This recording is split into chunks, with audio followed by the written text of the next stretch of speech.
Assalamualaikum warahmatullahi wabarakatuh.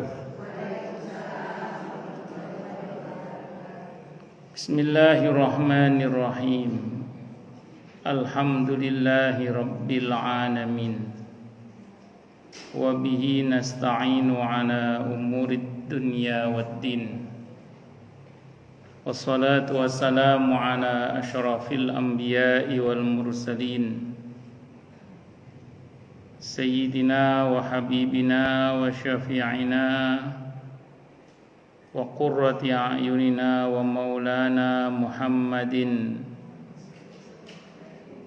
wa ala alihi wa ashabihi wa dzurriyyatihi ajma'in, amma ba'd. Asyhadu an la ilaha illallah wa asyhadu anna Muhammadar Rasulullah wa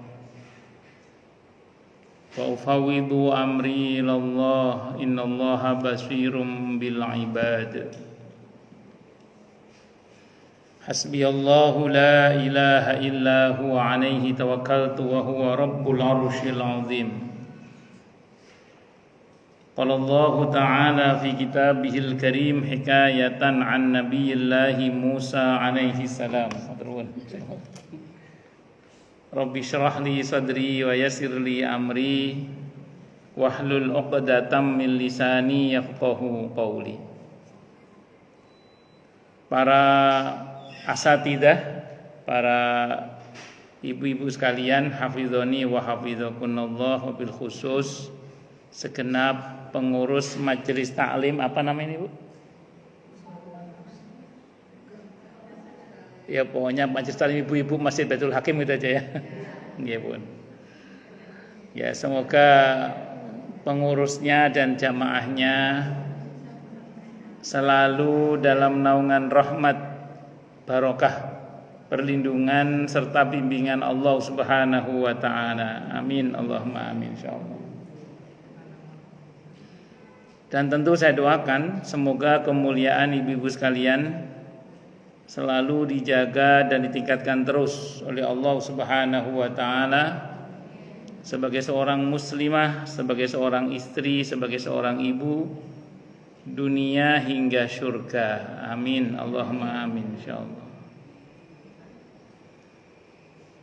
Allahumma inna nas'aluka ilman nafi'a wa rizqan thayyiba wa amalan mutaqabbalah wa fatahallahu lana futuhal arifin. Allahumma inna na'udzubika min ilmin la yanfa' wa amalin la yurfa' wa qalbin la yakhsha' wa du'a la yusma'. Allahumma barik lana fi Rajab wa Sya'ban wa ballighna Ramadhana. Amin Allahumma amin insyaallah. Ibu-ibu sekalian, hafizani wa hafizakunallah. Pertama-tama tentu mari kita haturkan puja dan puji syukur kita kehadirat Allah Subhanahu wa taala dengan berucap alhamdulillah. Mudah-mudahan dengan hamdalah ini nikmat dari Allah untuk kita ditambah. Karena Allah telah berjanji dalam Al-Qur'an di surah Ibrahim ayat 7. A'udzubillahi samii'il 'aliim minasyaitonir rajim. Wa idza adzana rabbukum la in syakartum la azidannakum wa la in kafartum inna adzabi lasyadid. Jadi kalau kita bersyukur, sungguh nikmat dari Allah untuk kita ditambah. Dan kalau kita kufur, kita diingatkan oleh Allah akan siksanya yang sangat pedih. Ini janji Allah. Dan janji Allah dalam Al-Quran itu la raiba fih, tidak ada keraguan di dalamnya. Di antara tafsir la raiba fih adalah siapapun yang mengamalkan isi Al-Quran dengan keimanan dan keyakinan, maka Allah akan tunjukkan kebenaran Al-Quran itu kepadanya hingga tiada lagi keraguan dalam hatinya. Salawat dan salam semoga tercurah limpahkan untuk junjungan kita Nabi besar Muhammad sallallahu alaihi wasallam. Semoga kita semua diakui sebagai umat beliau. Amin, Allahumma amin, insyaallah. Saya wasiatkan untuk diri saya sendiri dan panjenengan semua agar kita semua terus berusaha meningkatkan ketakwaan kita kepada Allah Subhanahu wa taala. Karena dengan takwa itulah kita bisa memperoleh derajat yang sangat tinggi dengan sesungguhnya di sisi Allah Subhanahu wa taala. Hal ini didasarkan kepada firman Allah Subhanahu wa taala dalam Al-Qur'an di surah Al-Hujurat ayat 13. A'udzubillahi samii'il 'aliim minasyaitonir rajim. Ya ayyuhan nasu inna khalaqnakum min dzakarin wa unsa wa ja'alnakum syu'uban wa qabaila lita'arafu inna akramakum 'indallahi atqakum al-ayah. Wahai manusia, sesungguhnya kami telah menciptakan kalian dari seorang laki-laki dan seorang perempuan, berkembang menjadi bersuku-suku dan berbangsa-bangsa agar kalian saling mengenal. Sesungguhnya yang paling mulia di antara kalian di sisi Allah adalah yang paling bertakwa. Allah juga berjanji akan memberikan bonus bagi siapapun yang sungguh-sungguh bertakwa kepada Allah, berupa solusi atau jalan keluar dari setiap masalah yang dia hadapi. Dan Allah juga berjanji akan memberinya rizki dari arah yang dia tidak duga sebelumnya. Hal ini didasarkan kepada firman Allah Subhanahu wa taala dalam Al-Qur'an di surah At-Talaq ayat 2 dan 3. A'udzubillahi samii'il 'aliim minasyaitonir rajim. Wa may yattaqillaha yaj'al lahu makhraja wa yarzuquhu min haitsu la yahtasib. Dan barang siapa orang yang bertakwa kepada Allah, maka Allah akan berikan dia jalan keluar dan rizki yang tak terduga. Di ayat 4 Allah berfirman, "Wa may yattaqillaha yaj'al lahu min amrihi yusra." Siapa yang bertakwa kepada Allah, maka Allah akan jadikan urusannya mudah. Semoga kita semua minal muttaqin. Amin, Allahumma amin insyaallah. Bu, izin saya minum kopinya dulu, Bu nggih. Mumpung masih panas. Ini tempat ketiga, jadi agak-agak ngantuk.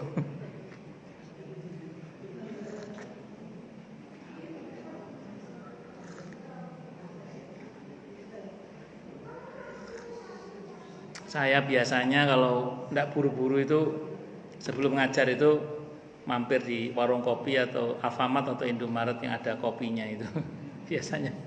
Ini tadi karena buru-buru takut terlambat, jadi langsung ke sini saya bisikin Pak Haji Udin, Pak Haji ada kopi hitam Pak? Kok ternyata ada, alhamdulillah. Ini jadi alhamdulillah, masya Allah, ini tempat ketiga. Tadi dari Kemang Pratama tadi Bu. Oh lanjut Kemang Pratama Bekasi, bukan Kemang yang Jakarta Selatan, bukan. Ibu-ibu sekalian, hafizani wa hafizakunallah. Islam itu mulia tanpa syarat. Jadi Islam itu mulia tanpa syarat. Artinya tidak jarang berbagai macam upaya untuk menjatuhkan nama baik Islam itu dilakukan tapi tidak pernah berhasil.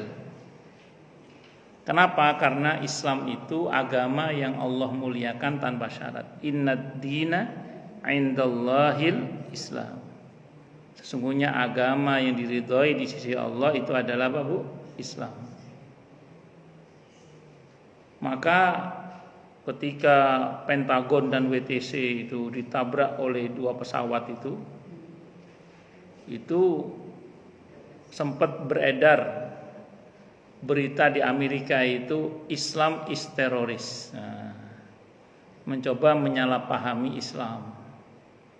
Tapi justru saya pas nonton berita di VOA Metro TV itu pasca Pentagon dan WTC ditabrak oleh dua pesawat itu yang sempat disalahpahami Islam is teroris Justru di Amerika umat Islamnya naik jumlahnya sampai 300%. Masya Allah Bu ya. Jadi umat Islam di Amerika pasca Pentagon dan WTC ditabrak oleh 2 pesawat itu, setelah Islam disalahpahami di negeri itu, justru umat Islamnya malah naik sampai berapa Bu? 300%. Itu saya nonton di VO Metro TV saat itu. Saya pernah dengar cerita dari seorang ustadz yang pernah ke Amerika. Kalau saya kan belum pernah insya Allah. Untuk berdakwah ke sana itu, beliau cerita sebelum Pentagon dan WTC ditabrak oleh 2 pesawat itu, 4 kota 1 masjid katanya. Saya belum pernah ke sana, katanya yang cerita ini.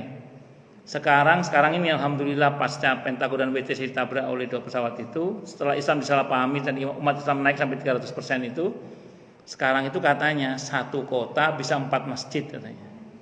Alhamdulillah sekarang itu. Nah, itu di mana Islam disalahpahami, justru umat Islamnya malah naik. Dan itu saya pas cerita gini dibenarkan oleh jamaah saya yang pernah tinggal di sana cukup lama, karena beliau bahkan sempat nikah sama orang Amerika. Nah, itu cerita memang betul, tidak salah betul. Jadi suara masjid banyak sekarang.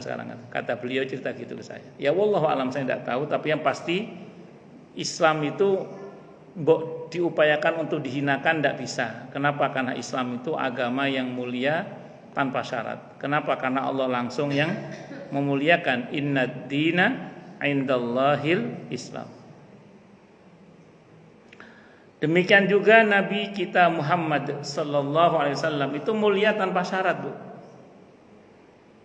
Karena Allah langsung yang memuliakan Nabi kita Muhammad sallallahu alaihi wasallam, wa rafa'na laka dzikrak. Al-Insyirah al-Asyar atau surah Al-Insyirah, Alam Nasrah itu. Jadi wa rafa'na laka dzikrak, kami tinggikan sebutanmu wahai Nabi. Jadi Nabi kita Muhammad sallallahu alaihi wasallam Allah langsung yang memuliakan tanpa syarat. Sehingga berbagai macam upaya untuk menjatuhkan dan menyalahpahami Nabi kita Muhammad sallallahu alaihi wasallam itu tidak pernah berhasil. Kenapa demikian? Karena beliau mulia tanpa syarat, karena beliau Allah langsung yang memuliakan. Nah, di Denmark itu pernah dibuat karikatur yang menghina Nabi kita Muhammad sallallahu alaihi wasallam. Jadi di Denmark itu pernah dibuat karikatur, Bu, untuk menghina Nabi Muhammad sallallahu alaihi wasallam. Apa yang terjadi? Bukannya Nabi terhina, Bu. Justru gara-gara dibuatnya karikatur yang menghina Nabi Muhammad SAW itu, banyak orang Denmark yang akhirnya masuk Islam. Saya baca di era Muslim, termasuk orang nomor 4 terkaya di Denmark itu masuk Islam. Dan dia bikin masjid di tengah kota. Itu di Denmark itu. Padahal bermula dari Nabi Muhammad sallallahu alaihi wasallam dihina. Jadi Nabi kita, Bu, Nabi kita Muhammad sallallahu alaihi wasallam itu mulia tanpa syarat. Karena Allah langsung yang memuliakan beliau. Islam juga begitu, mulia tanpa syarat karena Allah langsung yang memuliakan Islam. Tapi kita umat Islam mulia dengan syarat. Nah, jadi kita ini umat Islam, Bu, mulia dengan syarat.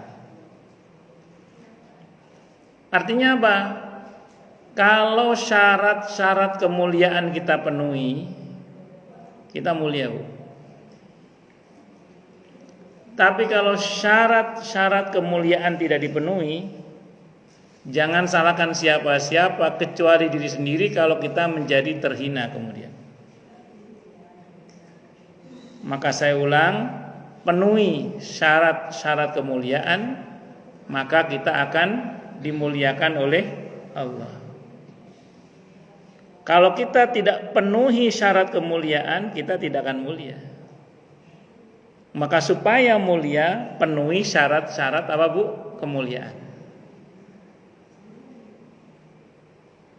Pertanyaannya, apa saja itu, Ustaz? Syarat-syarat kemuliaan supaya kita ini dimuliakan oleh Allah. Baik, kita akan coba bahas satu persatu, satu tutu Bung ya, karena banyak ini. Sesampai-sampainya lah, saya kena-kenanya. Izin maling ya. Ini bukan apa-apa, mumpung masih panas, Bu.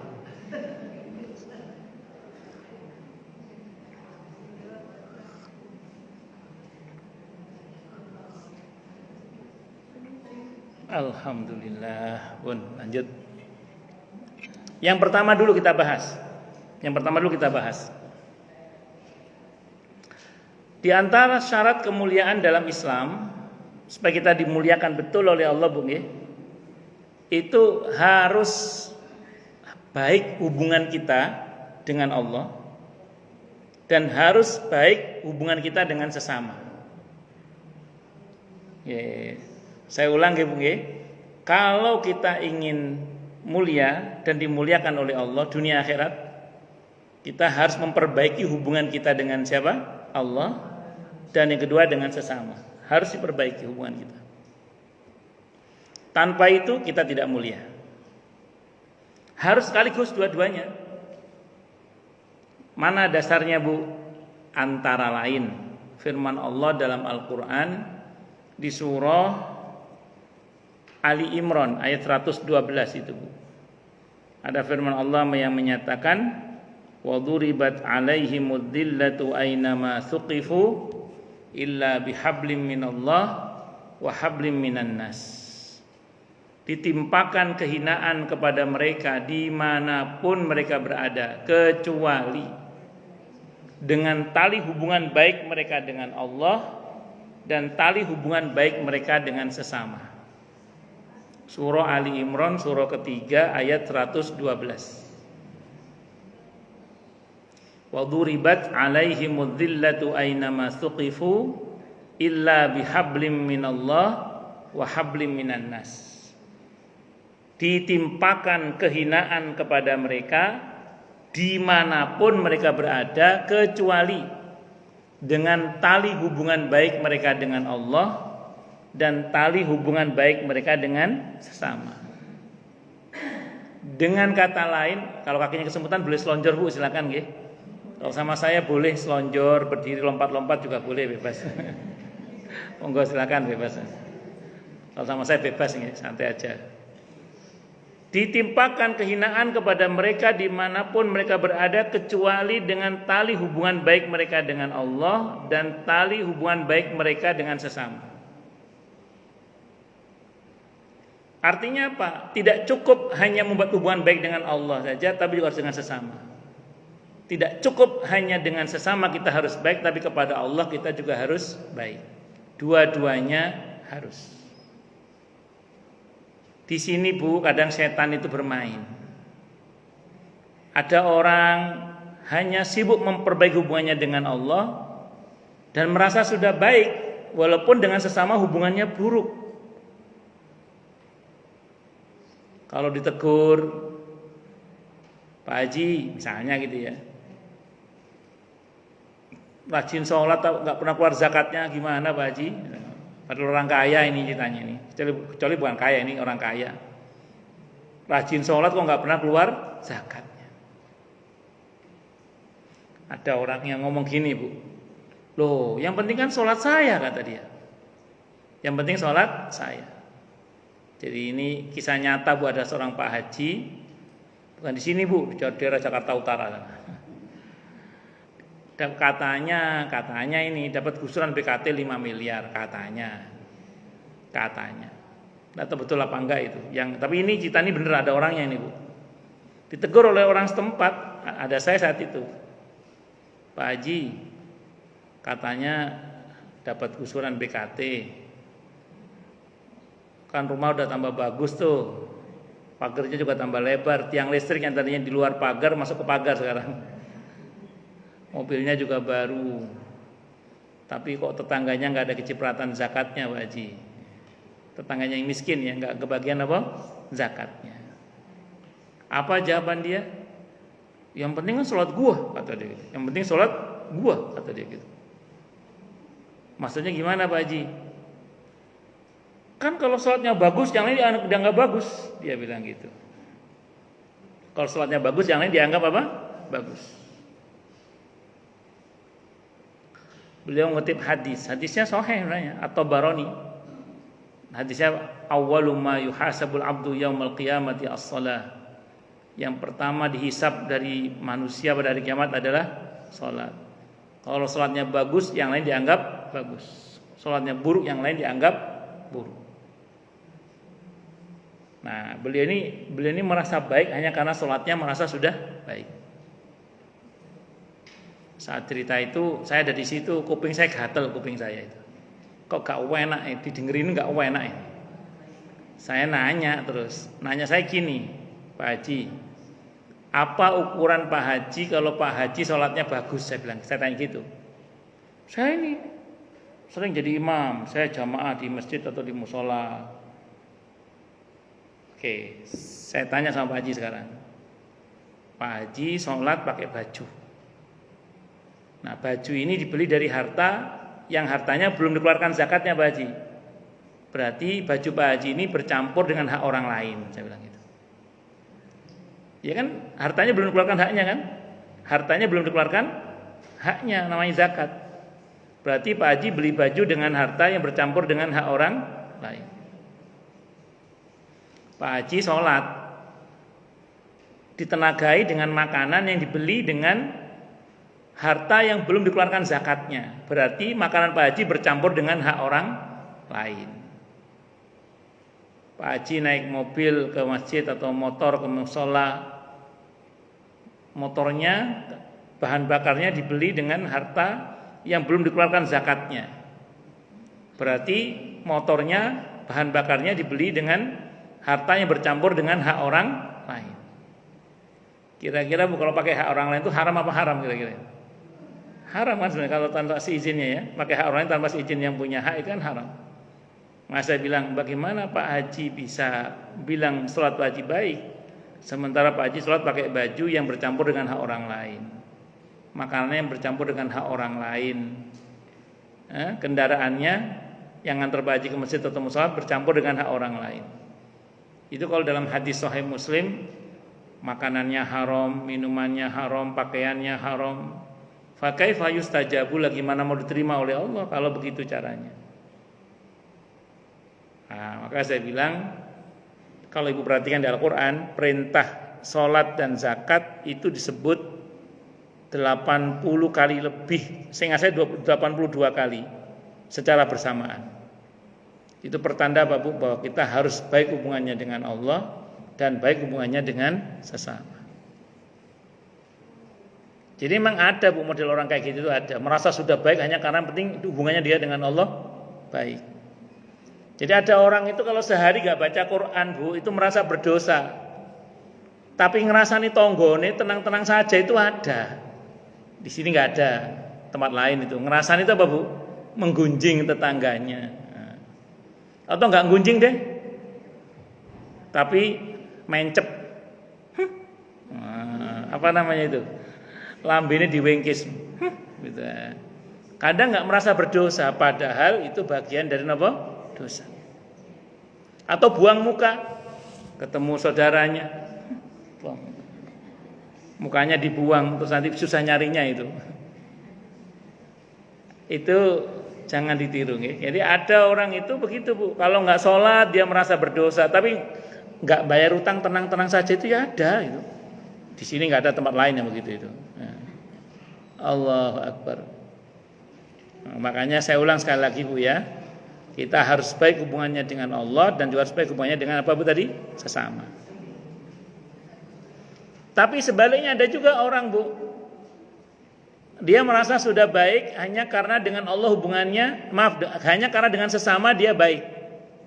Tapi dengan Allah dia buruk hubungannya, enggak sholat padahal dia wajib sholat, enggak zakat padahal dia wajib zakat. Dia enggak puasa di bulan Ramadan padahal dia wajib puasa di bulan Ramadan. Ngomongnya apa Bu orang kayak gini biasanya? Masih mending saya lah, walaupun nggak sholat, tapi saya kan peduli daripada Bu Haji itu sholat tapi pelit. Dia membandingkannya dengan orang yang ritualnya bagus tapi sosialnya buruk, dan tidak berani Bu dia membandingkan dengan orang yang ritualnya bagus, sosialnya bagus, nggak berani. Ini juga sama, orang yang kena talbis iblis. Dia merasa sudah baik hanya karena hubungannya dengan sesama dia baik, tapi dengan Allah dia buruk. Padahal itu juga tidak kalah buruknya. Maka yang betul Bu dalam Islam itu, hendaklah seseorang itu, saya ulang Bu apa tadi? Baik hubungannya dengan Allah dan baik hubungannya dengan siapa Bu? Sesama. Perihal ini ada disebutkan dalam firman Allah Subhanahu wa taala Bu dalam Al-Qur'an. Perihal berbuat baik kepada Allah dan pada sesama ini disebutkan juga dalam Al-Qur'an prakteknya Bu ya. Di surah An-Nisa, antara lain di surah An-Nisa ayat 36 Bu. Ayat berapa? 36. Apa kata Allah? Wa'budullaha wa la tusyriku bihi syai'a وبالوالدين إحسانا وبذي القربى واليتامى والمساكين والجار ذي القربى والجار الجنب والصاحب بالجنب وابن السبيل وما ملكت أيمانكم إن الله لا يحب من كان مختالا فخورا. Wa'budullaha, dan hendaklah kalian beribadah hanya kepada Allah. Wala tusyriku bihi syai'a, dan jangan menyekutukan Allah dengan sesuatu pun. Wabil walidaini ihsana. Bu, yang pertama kita berbuat baik kepada Allah intinya dua Bu, beribadah hanya kepada Allah dan tidak syirik. Itu intinya berbuat baik kepada Allah itu intinya dua itu. Beribadah hanya kepada Allah. Yang kedua tidak apa Bu? Syirik. Selonjor boleh Bu, selonjor silakan. Silakan selonjor boleh, tidak apa-apa. Kalau sama saya boleh, tidak apa-apa silakan. Nah, tidak apa-apa monggo. Yang lain juga boleh silakan. Boleh. Kalau sama saya boleh. Selonjor, berdiri lompat-lompat juga boleh, silakan. Iya boleh, tidak apa-apa. Kalau sama saya boleh, tidak apa-apa. Monggo silakan. Bebas. Kalau sama saya bebas Bu. Kalau ada kopi saya suruh ngopi-ngopi Bu. Ini. Saya izin ngopi lagi.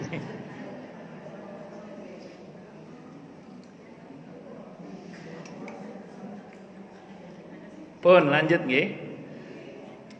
Jadi beribadah hanya kepada Allah dan jangan menyekutukan Allah dengan sesuatu pun. Ini inti dari memperbaiki hubungan dengan Allah secara langsung. Tapi tidak cukup hanya kepada Allah Bu. Ayat ini menuntut agar kita berbuat baik pada sesama. Dan sesama yang pertama Allah sebut adalah wabil walidaini ihsana. Apa maknanya Bu? Hendaklah berbakti kepada kedua orang tua. Ingat ini prioritas ini. Jadi termasuk hal yang sangat diutamakan dalam agama adalah berbakti kepada kedua orang tua. Tidak cukup hanya baik kepada Allah, tapi juga kepada sesama. Sesama yang pertama Allah sebut adalah kedua orang tua. Wabil walidaini ihsana. Di situ Allah menggunakan huruf ba Bu. Wabil walidaini ihsana. Kata para ulama, ba di situ maknanya ma'iyah, kebersamaan. Artinya apa? Seorang anak dalam berbakti pada kedua orang tuanya tidak boleh membuat jarak. Jarak yang dimaksud bukan geografis, bukan Sumatera, Jakarta, atau Jawa Timur, Sumatera, atau Jawa Timur, Jakarta Timur, bukan. Tapi ukuran yang dimaksud jangan membuat jarak adalah hendaklah seorang anak kalau datang kepada kedua orang tuanya, datanglah sebagai anaknya. Jangan sebagai siapa dia dalam strata sosialnya.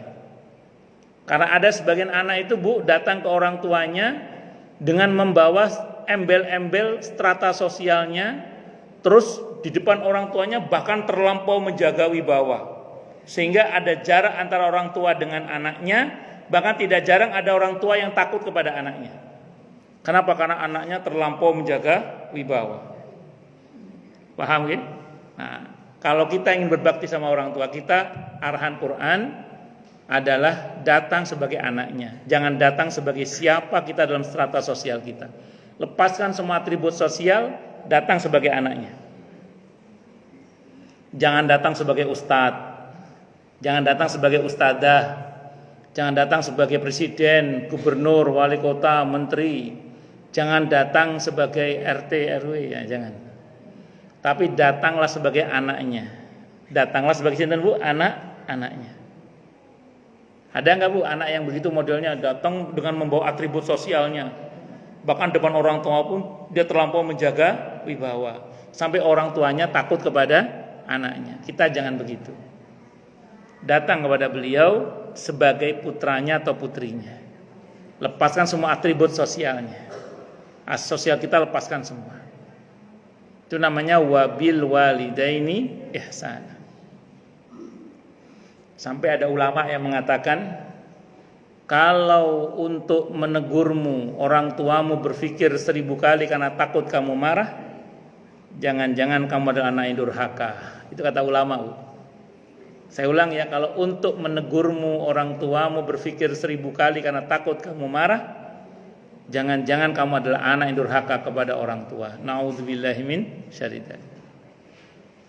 Kalau orang tua kita sama kita ngomong enak saja itu ya berarti aman, insyaallah. Saya sudah berbakti berarti. Tapi kalau mau ngomong sama kita orang tua kita takut gara-gara kita yang galak, Bu. Nah, karena ada anak itu kalau diomongin itu masuk kuping kanan, masuk kuping kiri, keluar dari mulut. Nah, ada itu ya. Iya, kalau dinasihat itu masuk kuping kanan, masuk kuping kiri, keluar dari mulut. Galakan dia gitu maksudnya. Nah, kita jangan seperti itu. Oke, ini yang pertama, wabil walidaini ihsana. Berbuat baik di situ Allah gunakan redaksi kata ihsan. Ihsan bentuk masdar kata ahsana yuhsinu ihsanun, artinya aktif dalam berbuat baik. Maksudnya apa? Di dalam kita berbakti kepada kedua orang tua kita dituntut aktif, Bu, jangan pasif. Kalau bahasa sederhananya, jangan nunggu orang tua minta baru dikasih. Enggak apa-apa sih daripada enggak ngasih, cuman akan lebih baik sebelum orang tua minta sudah dikasih.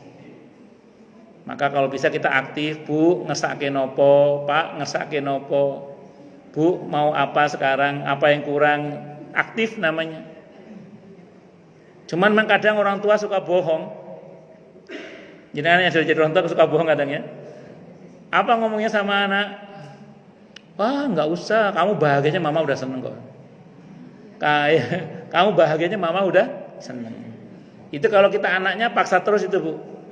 Mama mau apa gitu. Papa mau apa, bapak mau apa, ibu mau ngesakin opo, tanya terus itu sampai ngaku itu. Allah, pokoknya intinya kita aktif. Yang pasif tadi asal masih memberi masih bagus juga, cuman yang lebih bagus kalau anak itu aktif, jangan pasif. Jangan nunggu orang tua minta baru diberi, kalau bisa sebelum minta udah dikasih duluan. Itu namanya aktif namanya. Bisa dipahami ya? Nah, itu namanya ihsana, aktif dalam berbakti kepada kedua orang tua.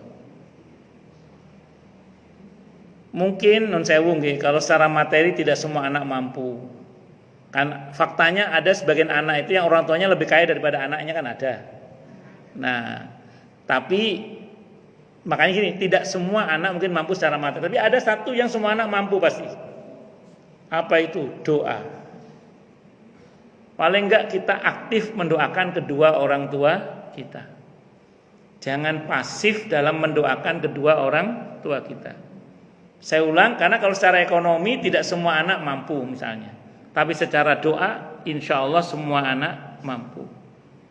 Maka aktiflah dalam mendoakan kedua orang tua kita. Karena perintah Allah, wa qur rabbirhamhuma kama rabbayani shaghira. Al-Isra ayat 24 itu ya. Katakanlah wahai Nabi, wahai Tuhanku, sayangilah kedua orang tuaku sebagaimana keduanya mendidikku sewaktu aku masih kecil. Wa qur rabbirhamhuma kama rabbayani shaghira. Itu perintah al-asru fil amri lil wujub. Hukum asalnya perintah adalah wajib. Berarti kalau ada anak yang tidak mau mendoakan orang tuanya itu durhaka sama orang tua. Durhaka sama orang tua itu dosa besar bukan dosa kecil. Jadi kalau ada anak yang tidak mau mendoakan kedua orang tuanya itu bukan dosa kecil, dosa besar. Bisa dipahami ya? Nah, ini namanya wabil walidaini ihsana. Maka para sahabat Nabi, Bu, ini saya kutip dalam kitab Tambiul Ghafilin karya Abu Lais As-Samarqandi rahimahullah, dan ini ijma' sahabat, Bu. Nasihat para sahabat kepada anak-anak muda. Apa nasihat para sahabat kepada anak-anaknya? Tarkud du'ai 'alal walidi yudayyiqul 'aisha 'alal waladi. Seorang anak yang tidak mau mendoakan kedua orang tuanya daftar sengsara.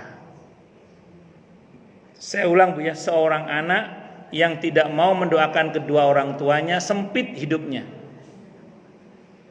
Saya ulang, seorang anak yang tidak mau mendoakan kedua orang tuanya sempit hidupnya. Ini perkataan Abu Lais As-Samarqandi rahimahullah dalam kitabnya Tambihul Ghafilin. Ini menceritakan nasihat para sahabat kepada anak-anaknya. Jadi para sahabat Nabi radhiyallahu anhum kalau nasihati anaknya diantaranya apa? Tarkud du'ai 'alal walidi yudayyiqul 'aisha 'alal waladi. Seorang anak yang tidak mau mendoakan kedua orang tuanya sempit hidupnya.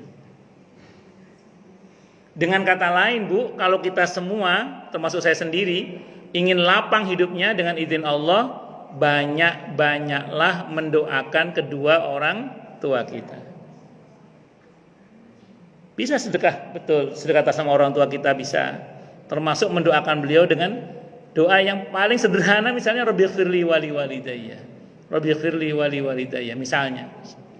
Itu doakan. Karena kalau ada anak tidak mau mendoakan kedua orang tuanya, sempit hidupnya. Itu nasihat para sahabat Nabi radhiyallahu anhum kepada anak-anaknya. Kalau orang Jawa bilang ben songgone urip enteng dongakno wong tuamu. Nah, biar beban hidup kita ringan. Saya terjemahkan, tenang aja, saya terjemahkan. Biar beban hidupmu ringan, banyak-banyaklah mendoakan kedua orang tua kita. Bu, saya punya cerita. Ini kejadian ketika saya masih di Surabaya, Bu. Di Surabaya. Saat itu habis sholat subuh ada teman saya cerita tentang masalahnya yang cukup berat menurut dia. Begitu diceritakan ke saya, ternyata masalah itu juga berat juga menurut saya itu. Habis sholat subuh ceritanya itu. Terus ngobrol-ngobrol, minta dimuhasabai. Saya bilang sama beliau, ya, sampean hubungannya dengan Allah bagaimana? Saya dengan Allah baik-baik saja, Ustaz, katanya. Saya sholatnya lancar, alhamdulillah. Saya juga nggak senang kedukun, alhamdulillah. Oh ya wes, yang pertama beres. Sekarang pada sesama saya tanya, hubungan sampean dengan orang tua gimana? Saya tanya gitu. Ketika saya tanya hubungan dengan orang tua, beliau tertunduk. Kata dia gini, sudah lama saya tidak mendoakan kedua orang tua saya, Ustaz. Lupa ya, sudah lama tidak mendoakan kedua orang tua. Saya bilang, ya wes, doakan orang tuanya. Saya bilang gitu. Doakan orang tua sampean, doakan. Saya bilang gitu. Akhirnya saya masih ingat betul, Bu. Beliau saat itu kan habis sholat subuh ya, sholat duha. Itu saya dengar beliau doain orang tuanya. Saat itu orang tuanya di-Fatihai, Bu. Untuk orang tua saya, masih hidup orang tuanya, dengan panjang umur apa macam-macam, di-Fatihai 11 kali. Saya dengar itu 11 kali. Karena dekat sama saya itu ngamalinnya itu. Nanti sholat zuhur ketemu lagi, Bu, dengan saya. Saya dengar dia doakan orang tuanya lagi. Di-Fatihai orang tuanya itu 11 kali lagi. Habis zuhur itu.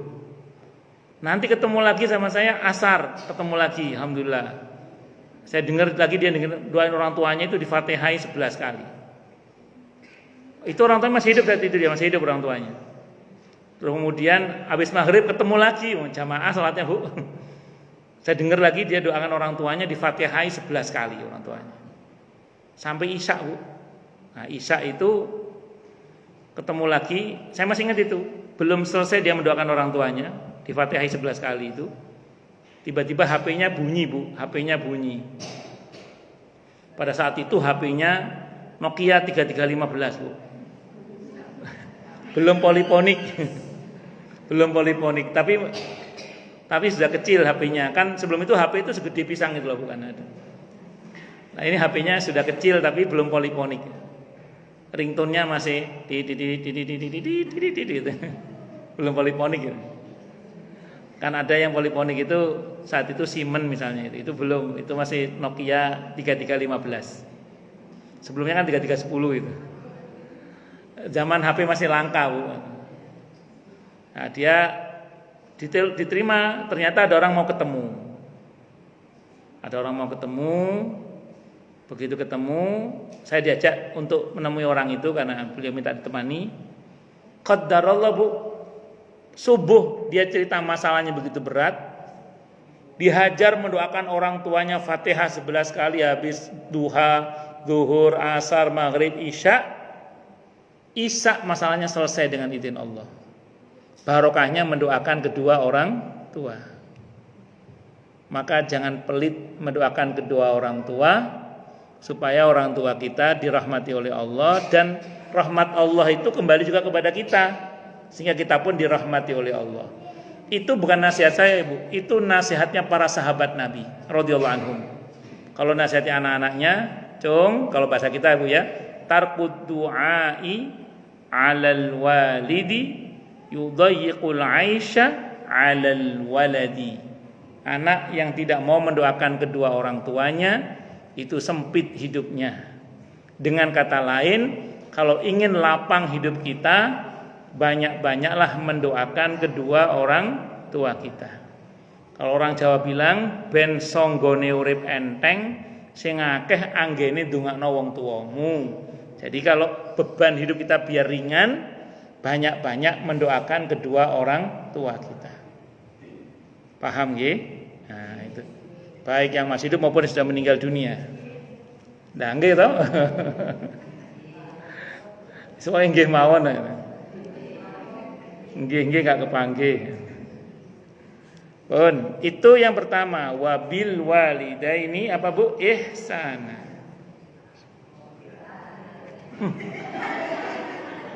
Waduh. Gara-gara digoda sama ibu-ibu ini.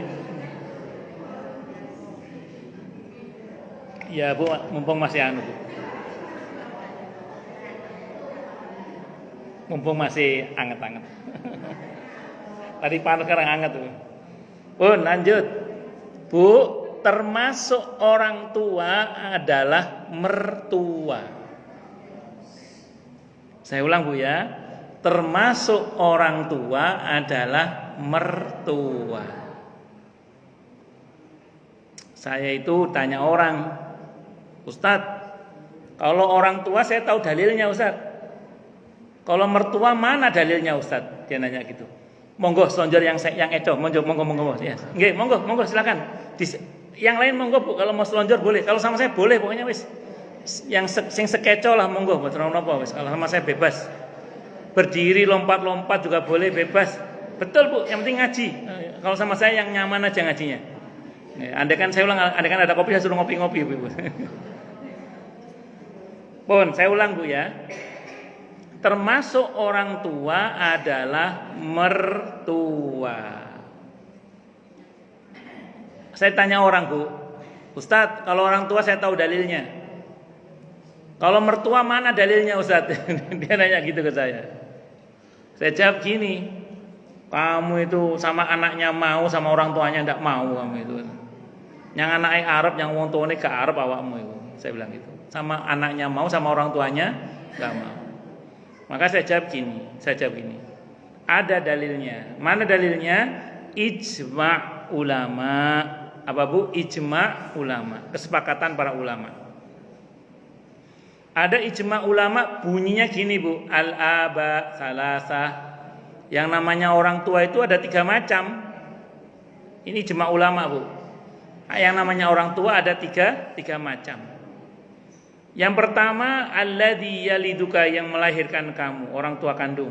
Itu yang pertama. Yang kedua, alladzi yunkihuka ibnatahu, yang menikahkan kamu dengan putrinya, mertua maksudnya. Dan yang ketiga, alladzi yu'allimuka, yang mengajari kamu, guru-guru kita. Jadi secara umum ini ijma ulama, termasuk orang tua adalah apa tadi Bu? Mertua. Jadi sebagaimana kepada orang tua kita wajib berbakti, kepada mertua pun kita juga wajib berbakti.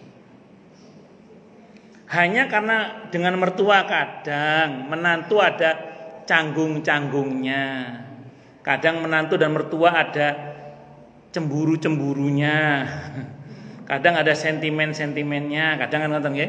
Nah, sehingga kadang mau langsung berbakti itu agak ada sekat-sekat gitu loh kadang. Maka ini nasihat para ulama, Bu. Cara termudah. Saya ulang, Bu ya. Cara termudah untuk berbakti pada mertua adalah jangan cuma diizinkan, Bu, dorong pasangan kita untuk berbakti pada kedua orang tuanya. Ingatkan pasangan kita untuk berbakti pada kedua orang tuanya. Jadi nggak harus ibu langsung, maksud saya gitu. Tapi dorong pasangan kita, Mas, jatahnya mama sudah dikirim atau belum? Kasihan mama itu. Nah, diingetin. Mas, jangan lupa ke rumah mama. Diingetin. Supaya apa? Supaya suami jenengan, pasangan istri saya, pasangan kita lah ya, itu berbakti sama orang tuanya. Katanya ingatkan. Jadi mendorong pasangan kita, tidak hanya mengizinkan tapi menyuruh pasangan kita untuk berbakti pada orang tuanya, itu bagian dari cara termudah untuk kita sebagai menantu berbakti kepada mertua. Caranya gitu. Ustadz, bukannya kalau istri sebaiknya berbakti kepada suami, Ustadz, bukan sama orang tua. Bu, catat baik-baik. Betul, memang ibu sebagai istri yang paling utama berbakti pada suami. Betul, tidak salah. Tapi suami ibu sebagai menantu wajib berbakti pada mertua. Nah, cara termudah untuk menantu berbakti pada mertua adalah mendorong ibu sebagai istrinya berbakti pada orang tuanya.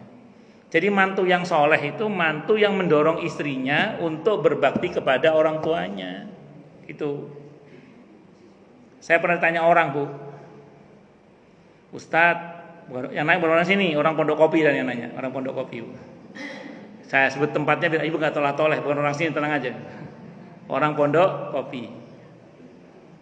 Ustadz, orang tua saya tinggal ibu, Ustadz. Tinggal ibu seorang. Saya mau main ke rumah orang tua itu sama suami dilarang, Ustaz. Kata suaminya gini, "Mah, ngapain sih mah kamu ke rumah orang tua kamu? Berbakti padaku pahalanya lebih besar mah daripada kepada ibumu." Nah, gitu suaminya itu. "Aku ini surgamu loh, mah. Aku ini nerakamu, mah." Dia bilang gitu. Akhirnya gara-gara itu, Ustaz, kayak terputus hubungan antara orang tua dengan anaknya. Kenapa? Karena suaminya ngomong kayak gitu. Maka saya jawab, suami itu yang ngomong itu benar, tapi salah, saya bilang itu. Suami yang ngomong tadi itu benar dia, tapi salah, saya bilang itu. Benernya gimana Ustaz tadi gitu? Pertama, dia benar, tidak salah. Bahwa bahwa berbaktinya istri pada suami pahalanya lebih besar daripada kepada orang tuanya, itu betul, tidak salah. Itu betul itu, nggak salah saya bilang. Terus salahnya di mana Ustaz? Salahnya adalah dia sebagai menantu dia lupa bahwa sebagai menantu dia wajib berbakti pada mertuanya. Dan salah satu cara termudah untuk berbakti pada mertua adalah dengan cara mengizinkan bahkan menyuruh istrinya untuk berbakti pada orang tuanya. Itu ijma ulama itu saya bilang. Satu. Itu suaminya tadi betul itu. Dia mengatakan, "Aku ini surgamu, mah, aku nerakamu." Itu kalimat Nabi itu. Ketika Nabi menasihati seorang wanita, "Suamimu adalah surgamu, suamimu adalah nerakamu." Kalau bahasa sederhananya, ibu-ibu, pintu terdekat masuk surga suami. Pintu terdekat masuk neraka juga siapa? Suami. Itu kalimat Nabi itu betul, tidak salah. Tapi suaminya ini salah. Salahnya di mana? Dia telah memutus silaturahim antara anak dengan ibunya. Kan tadi dikatakan seperti putus hubungan anak dengan ibunya gara-gara dia dilarang main ke rumah ibunya. Kesalahan sang suami di mana, Bu? Memutus hubungan antara suami dengan siapa? Antara istri dengan ibunya. Ibu mutus silaturahim haram apa haram? Haram, dosa besar, bahkan ancamannya tidak masuk surga, betul? Ya. Mutus silaturahim antara ibu dengan anak itu dosa besar. Dosa besar maksudnya apa? Rahmat terputus, bahkan ada ancaman tidak masuk surga. Mutus silaturahim itu. Maka bahaya itu. Bahkan kalau ibu baca dalam bab tentang hadonah hak pengasuhan itu, tentang anak yang dipisahkan dari ibunya atau anak dipisahkan dari ayahnya, itu sama saja. Itu konsekuensi akhiratnya adalah yang bersangkutan akan dipisahkan oleh Allah dengan sesuatu yang paling dia sukai nanti di akhirat. Apa Bu yang kita sukai di akhirat nanti? Ampunan Allah, rahmat Allah, surga Allah, perjumpaan dengan Allah, dipisah dengan semua itu. Naudzubillah min syarri dzalik. Hati-hati. Makanya jangan sampai seorang suami punya kebijakan yang memutus hubungan antara istri dengan orang tuanya. Paham ya? Nah, itu diantaranya, Bu, diantaranya. Wa'budullaha wa la tusyriku bihi syai'a wa bil walidaini ihsana. Ini baru wabil walidaini ihsana. Sudah cukup lama saya bicara. Monggo yang mau tanya dulu deh. Kalau nggak ada pertanyaan saya teruskan, maksud saya gitu. Takutnya banyak pertanyaan. Monggo silakan. Kalau nggak ada saya teruskan, maksud saya. Yang mau tanya dulu, tanya, protes, marah boleh, silakan. Masalah itu masalah yang lain boleh, monggo kalau ada. Kalau nggak ada saya teruskan lagi, gitu maksud saya. Jelas semua? Atau tidak jelas semua? Oh jelas semua, nggih? Oke, pun jelas semua saya teruskan lagi berarti nggih. Oke, saya teruskan lagi. Wabidil qurba, setelah kepada kedua orang tua diperintah kita oleh Allah untuk berbuat baik kepada wabidil qurba, karib kerabat. Karib kerabat itu Bu dibagi dua. Saya ulang Bu ya, karib kerabat itu dibagi berapa Bu? Dua. Ada karib kerabat yang bin nasab dan ada yang bisabab. Kalau bin nasab itu terkait dengan hubungan darah. Hubungan darah. Kalau ke atas orang tua sudah kita bahas tadi ya, berarti ke samping saudara kandung, kakak, adik, paman, bibi, pak lek, bule, pak de, bude. Bukan mahram, sepupu, tapi kerabat juga itu. Sepupu itu bukan mahram tapi dia kerabat juga itu. Nah, itu namanya bin nasab. Yang ini kita nggak bisa pilih, Bu. Yang ini kita nggak bisa pilih. Jadi Ibu nggak bisa pilih jadi anaknya siapa, punya saudara kandung siapa, kita nggak bisa pilih. Ini murni takdir Allah ini. Kalau boleh pilih kita jadi orang apa, Bu? Mungkin kita pilih jadi orang mana gitu ya, atau jadi anaknya siapa. Tapi kita nggak bisa pilih, Bu. Ini takdir Allah ini. Ya sudah, kita sekarang sebagai anak siapa, saudara kandungnya siapa, nggak bisa pilih. Maka jangan sampai kita putus silaturahim yang di pada level bin nasab ini, Bu. Nah, jadi jangan sampai kita misalnya berantem sama keluarga, "Bah, saya nggak punya adik kamu lagi, kamu bukan kakakku lagi," nggak boleh gitu.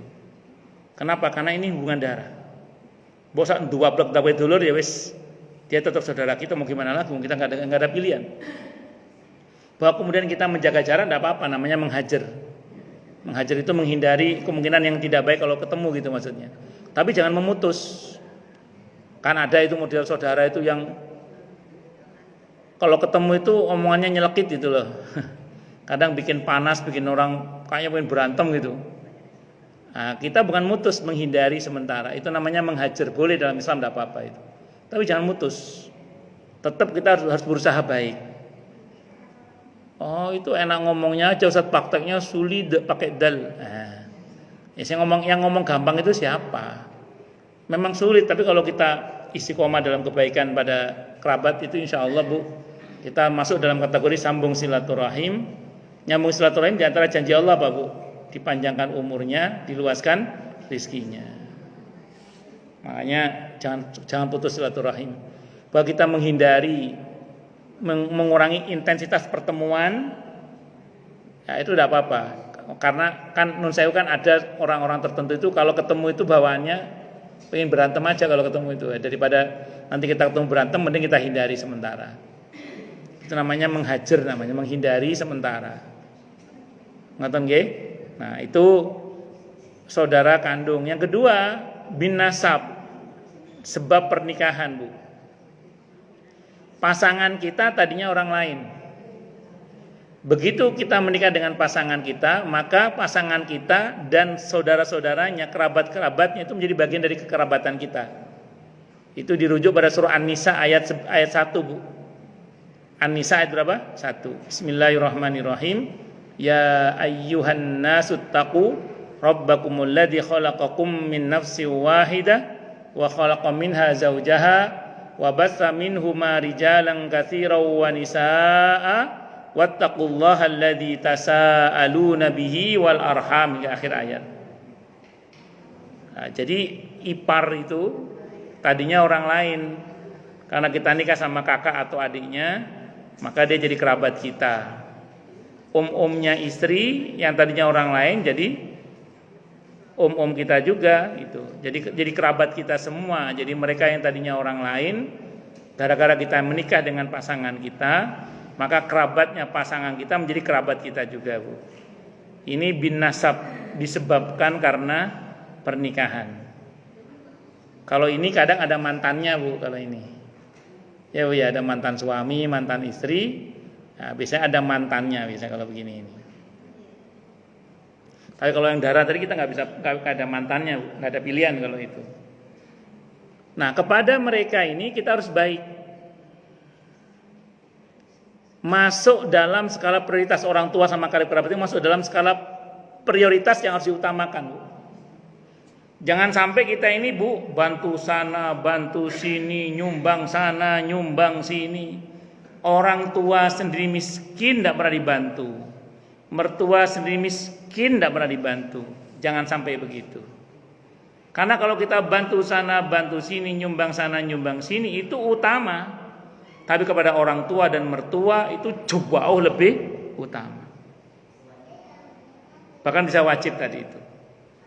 Nah, kalau kita sibuk bantu sana, bantu sini, nyumbang sana, nyumbang sini, sementara orang tua kita terlantarkan, itu namanya sibuk dengan yang utama. Secara bersamaan kita tinggalkan yang lebih utama.